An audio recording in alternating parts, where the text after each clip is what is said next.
ஹர ஹர சங்கர ஜய ஜய சங்கர ஹர ஹர சங்கர ஜய ஜய.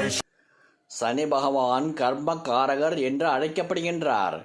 சனீஸ்வரனுக்கு உகந்த சனிக்கிழமையில், அதிலும் சனி அமாவாசையில் சனி பெயர்ச்சி நடைபெறுவதும் அன்று சூரிய கிரகணம் ஏற்படுவதும் இந்த வருடத்தின் மிக அற்புத நிகழ்வாக திகழ்கின்றது.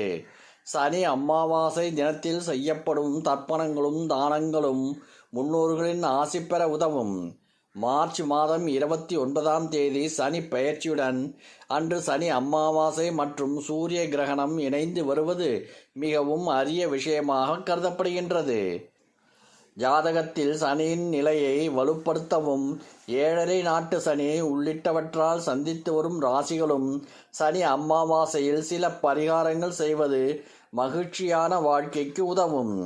சனி அமாவாசை அன்று எள்ளும் தண்ணீரும் இறைத்து தர்ப்பணம் செய்வதும், ஏழை பிராமணர்களுக்கு தானம் அளிப்பதும் 7.5 நாட்டு சனி பாதிப்புகள் நீங்கவும், முன்னோர்களின் ஆன்மா சாந்தி அடையவும் உதவும்.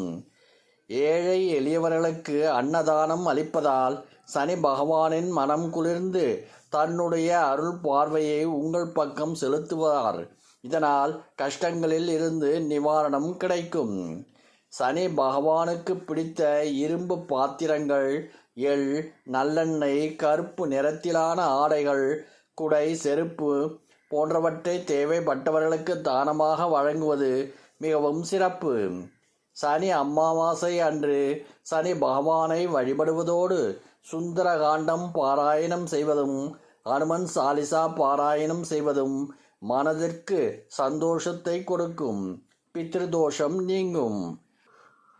சனி அமாவாசை தினத்தில் அரச மரத்தின் கீழ் விளக்கேற்றி சனி காயத்ரி மந்திரம் ஜபிப்பதன் மூலம் நாட்டு சனியின் தாக்கம் பெருமளவு குறையும். ஹர ஹர சங்கர ஜய ஜய சங்கர ஹர ஹர சங்கர ஜய ஜய.